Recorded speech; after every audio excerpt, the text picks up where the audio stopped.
Hi, I'm Nick with Nick's TV Repair, and today I wanted to go over the diagnostic and repair process for an LG 47-inch LED.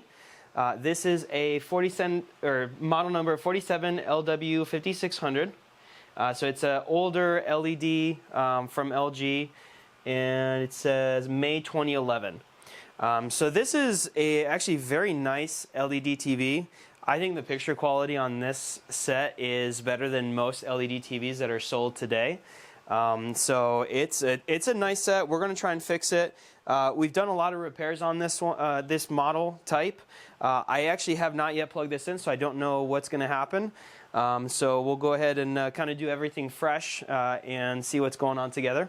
And then, yeah, if you find this video helpful, make sure to give us a like and subscribe. And let's get started. So we're just going to plug it in around that real quick. And let me lift it up, see what we get. So it doesn't look like I have any standby. Let me press the power here. Okay, we do have power. I'm seeing the standby light flash. But we're not getting any backlight. Doesn't look like we're getting any picture. And it did turn blue, so it is on. So we have some power. Let me see if I can turn it back off.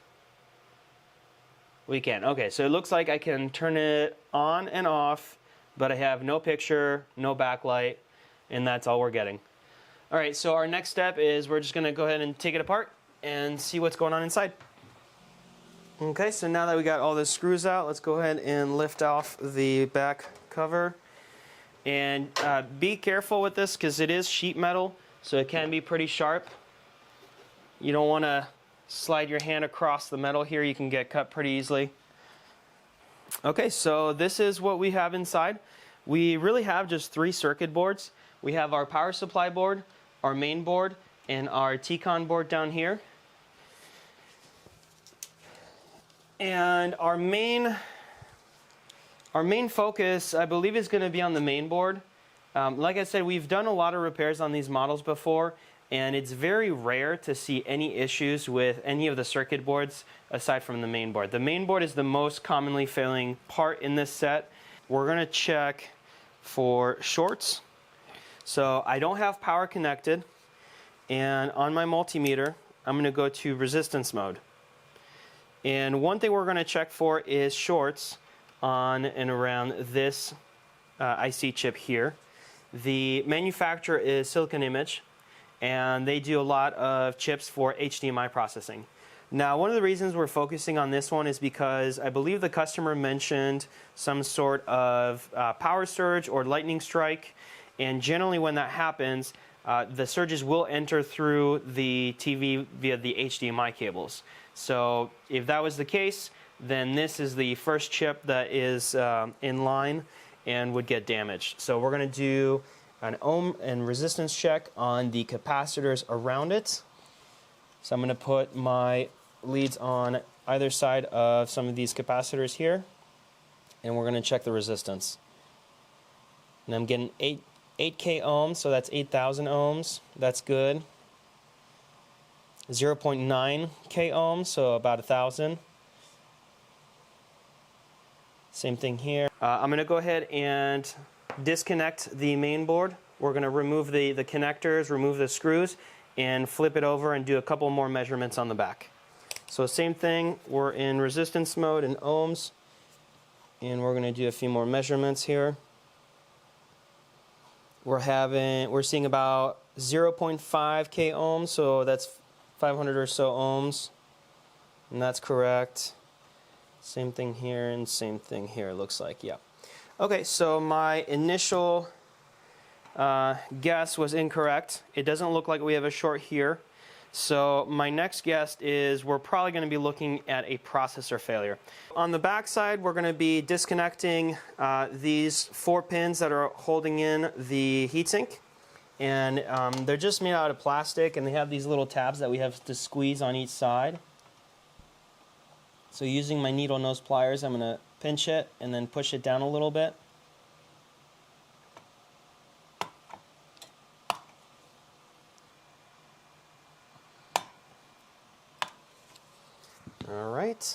We'll go ahead and flip it over. So I did remove the 4 pieces that are holding the heatsink down, but the heatsink's still on the board. So we're going to gently lift it off. If it gives you any resistance, it's just because the thermal pad here is just a little sticky. So now that we have that removed, we're going to go ahead and put it back in the set.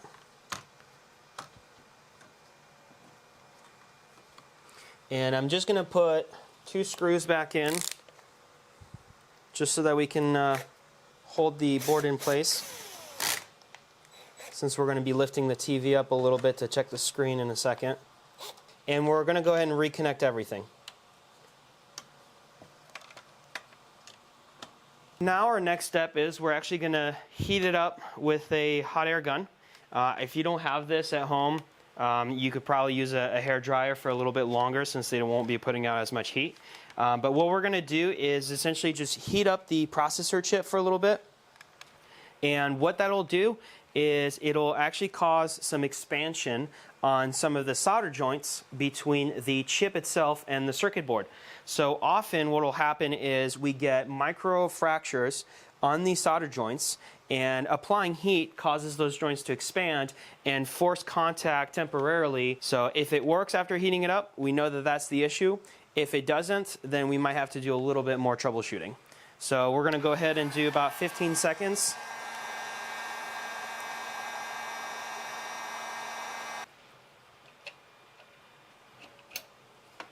Okay, and we're going to go ahead and power it up and see if we can get it to turn on. There you go. So it turned on. We got picture. We have backlight. It looks like it's functioning as it should. Obviously, this is not the repair. This is just a temporary solution to essentially confirm our diagnostic that the main board is the fault and that the cracked solder joint is the issue that we need to resolve. So our next step here is we're going to go ahead and actually disconnect power, remove that main board, and we're going to do an actual repair for those cracked solder joints. Hello, this is Juan with Nick's TV Repair. I currently have a board in my possession that Nick just recently handed off to me. It's this LG here. We're going to perform some reworking on it per request in order to resolve an issue that you just saw previously. So we're going to set it up on our machine.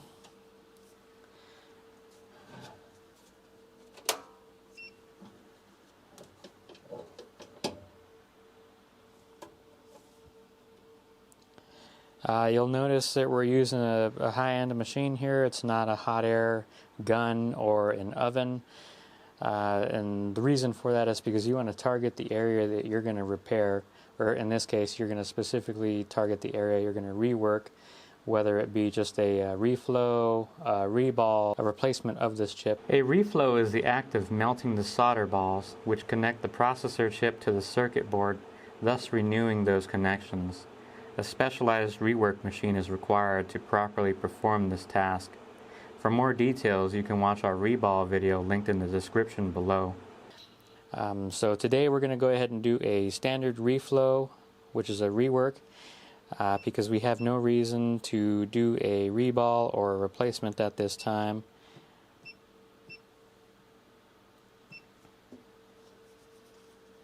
I'm going to be adding some Kester 951 no clean flux, and we're going to start our profile here.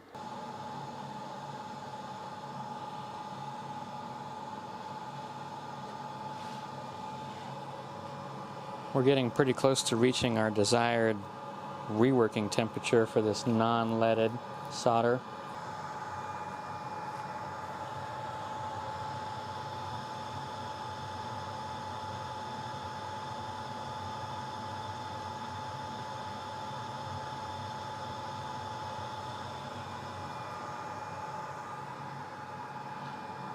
Yeah, it looks like we're there.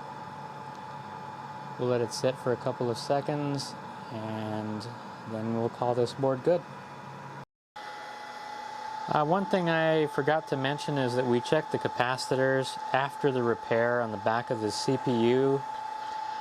Reason for that is because even though you may do the best job on your reflow, reball, rework, what have you, you could still have an issue where, say for instance, when I prodded, I may have accidentally bridged a couple of solder joints together, or the chip may have died because, we'll just say for sake of argument, my equipment went haywire and it was sending out much more heat than what my thermal probes were showing. So just to be thorough and on the safe side, you do want to check these caps. Like I said, we check these right here. We're looking for 500 or 900 ohms. So that's what I'm getting here. So it's a total of 5 caps that we check in the back. So you just got to remember to check this one, this one, this one, this one, and this one. And like I said, 500 ohms. If you switch your leads around, you may get 900. Just depends on your orientation. But anyway, this one's looking great, and we're going to send it back to Nick so you can plug it into the TV and see how it's going. Okay, now I already heard it click on, and I'm only going to lift it up a little bit because the board is loose. But we have good picture. And of course we didn't heat it up this time around, we just put it in there and plugged it in, and we're all set. So it looks like we fixed it. I'm not going to keep it plugged in too long just because I don't have the heatsink back on, so we still need to do that. I'll go ahead and unplug it right now. Don't want to overheat and damage the chip. But it looks like our rework fixed it. So what we'll do is we'll put the heatsink back on. We'll go ahead and test it for a while before we call it good. Okay, and actually one more thing I wanted to show you is, so instead of that small thin pad that goes between the heatsink and the chip, what we ended up doing is we're adding some MX-4 thermal compound. This is supposed to be a little bit higher end. It's going to help with better heat transfer between the chip and the heatsink. And then one more thing we're doing here is we're adding a thermally conductive pad on the bottom. So this pad is located just underneath that BGA chip that we reflowed on screen earlier. And just so you're aware, if you want to do this upgrade, we are using an 8mm for this TV set. And what this does is essentially it adds a second heatsink to the board. So instead of just having this top heatsink, we also now have a heatsink at the bottom. And what this is going to do is it's going to extend the heat transfer from the board into the chassis of the TV. Now the entire chassis of the TV has become our heatsink in addition to this guy. So doing that should help increase the longevity of our repair. It should definitely help with the long-term functionality of the sets and that chip. And that's it. That's how you fix the LW models. So if you liked the video, if it was helpful, like I said, remember to like and subscribe. If you did not like it, you can dislike it, but we'd also appreciate you leave a comment and let us know why so that we can do better for the next one. So, all right, thank you so much.